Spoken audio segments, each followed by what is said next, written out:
Bom, meus amigos, hoje, domingo, dia 8 de fevereiro, nós podemos dizer que o desespero bateu na porta do Lula e do PT. 2026 não vai ser nada fácil para essa gente. Para quem diz o contrário, estão redondamente enganados. E por que eu tô falando isso? Não há mais sinais, há declarações do próprio Lula de que isso está acontecendo.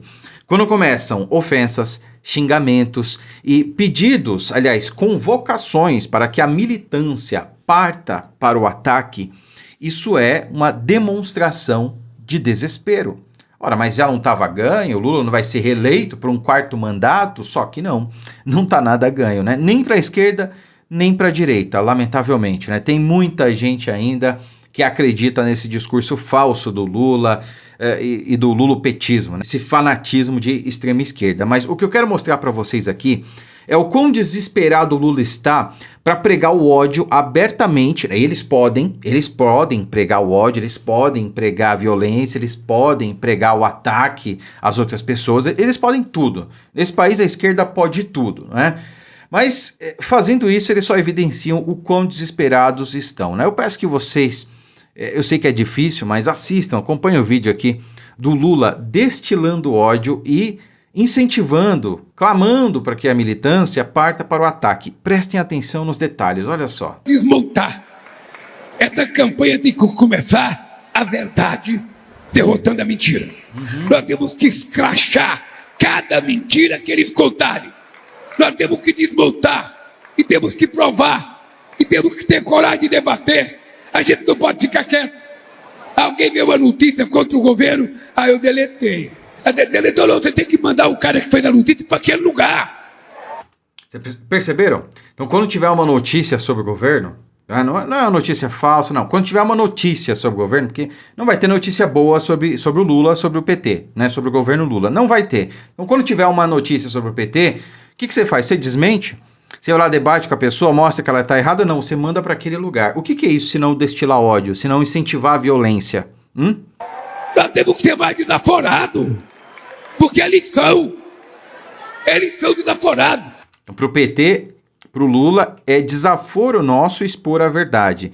Expor que o Lula disse que ia ter cerveja e picanha, enquanto tem gente na fila do osso.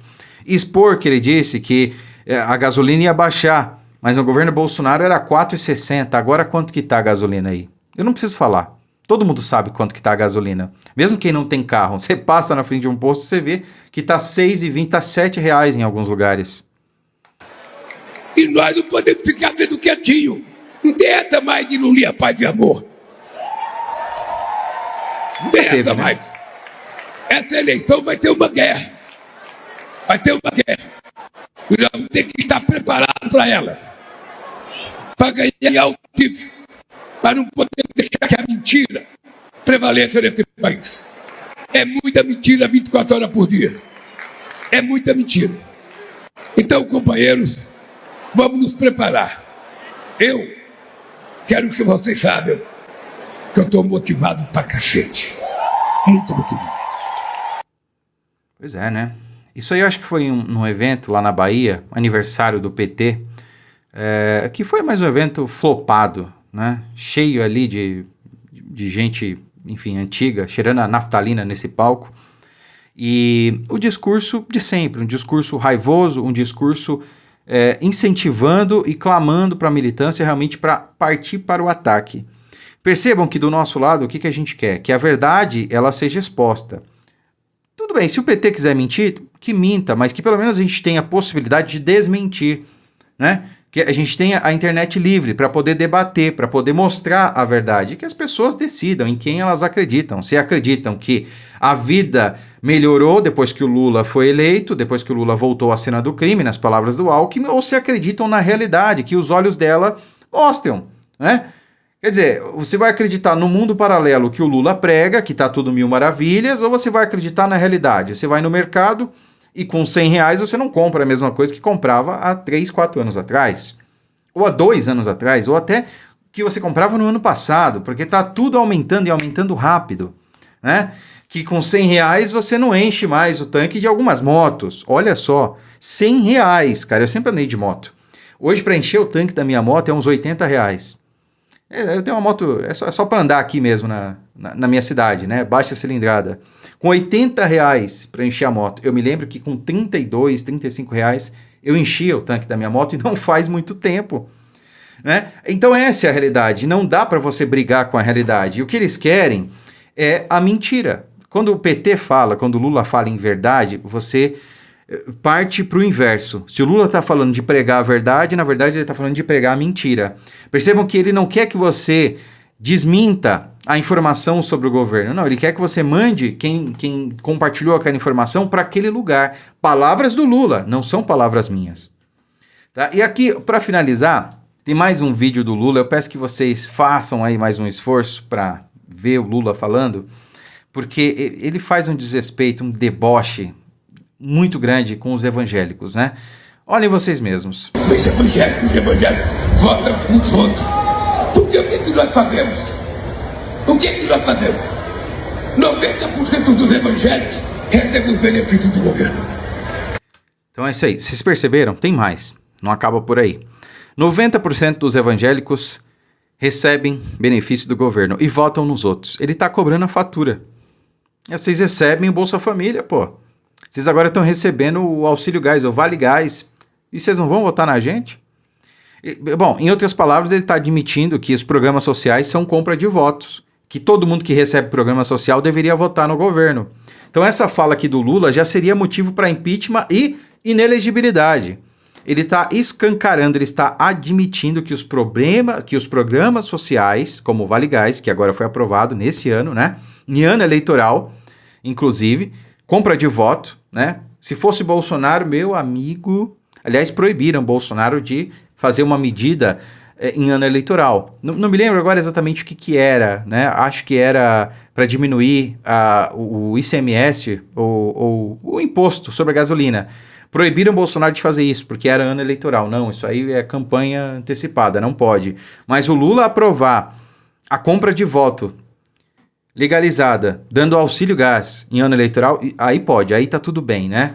Mas voltando aqui ao assunto, ele está dizendo abertamente que os programas sociais não são para ajudar os mais pobres, né? Que, aliás, o Lula disse que tirou da pobreza. São para comprar votos. Quem recebe programa social tem que votar no PT. É isso que o Lula está dizendo. Mas calma que piora, olha só. Também estou pensando. Então o que nós precisamos não é esperar que um pastor fale bem de nós. Nós temos que ir lá. Nós temos que conversar. Eu ia comer buchada em Diadema. Eu ia comer buchada. Olha, deixa pra lá, porque o Lula é um dos poucos que consegue falar de programa social e de repente tá falando de buchada. Né? Não sei, deve estar bêbado o tempo todo, porque não é possível. O cara falando de uma coisa, de repente começa a falar de outra completamente diferente. E sim, eu não vou nem mostrar, mas o vídeo é esse, cara. O contexto é esse. Ele começa a falar de uma feijoada, de uma buchada que ele comeu, e depois foi lá pedir voto. Enfim, é o Lula, né? Mas é isso. O cara não tem o menor pudor de admitir como é que as coisas funcionam, que os programas sociais são, na verdade, para ganhar voto, né? Então, tá reclamando dos evangélicos que ganham, que segundo ele, né, não sei de onde ele tira isso aí, também números e Lula nunca combinaram, né? Mas ele tá admitindo, cara, que quem ganha algum benefício do governo deveria votar no governo. Tá reclamando que evangélicos votam nos outros, não votam neles, porque segundo Lula a lógica é essa: se recebe benefício do governo, deveria votar no governo, deveria votar no Lula, melhor dizendo. No governo não, né? Porque o governo pode mudar e se Deus quiser vai esse ano. Mas claro, a gente precisa fazer a nossa parte. Mas sintetizando tudo isso, meus amigos, eu vejo isso aqui como um desespero. Dizendo que nós vamos para a guerra, que acabou o Lulinha, paz e amor, é desespero. E não poderia ser um candidato melhor para enfrentar esse discurso falso, vazio e ultrapassado do que Flávio Bolsonaro. Um cara bem articulado, inteligentíssimo, mais do que o pai, e que está afinando o discurso, que está assumindo um tom moderado, e tem que ser assim mesmo. Porque não adianta você vir com aquele discurso raivoso, que o brasileiro gosta de ouvir, com aquele discurso que muita gente precisa ouvir, se isso vai fazer com que muita gente se afaste do Flávio. Não, a gente não quer um outro Bolsonaro. O pensamento é esse, pessoal. Política, campanha, é isso, é estratégia. Sabe? Você não vai deixar de votar no Flávio porque ele está adotando um tom mais moderado, um discurso mais moderado, porque você sabe que o Flávio, ele é honesto. Você sabe que o Flávio vai fazer um bom governo. Você sabe que ele vai colocar pessoas competentes lá. Só que se o Flávio adotar um discurso apenas para te agradar, né, ele vai perder voto de uma parcela significativa da sociedade. E que isso certamente vai fazer diferença na eleição e a gente não pode correr esse risco. Então essa é a estratégia, é por isso que o Flávio está agindo dessa forma, né? E claro, isso aliado aí aos conchavos e alianças políticas que a gente tem que fazer com o Centrão, porque infelizmente a direita não é maioria nesse país, né? Aliás, não existe direita, o que existe é Bolsonaro, né? E se a gente tiver que trazer o Zema para ser vice do Flávio, o Ratinho, a Michele, o Derrite, que é do Progressistas, ou até o Kassab, meu amigo, desculpa a expressão, mas que se dane. A gente traz, não tem problema. Deixa lá o vice, figura decorativa, deixa ele lá, não tem problema. O que importa é tirar essa gente que voltou à cena do crime e que saiu de onde nunca deveria ter saído. E que, se Deus quiser, vai voltar para lá, para cadeia. Curta, comente, compartilhe o vídeo, fiquem com Deus e até a próxima.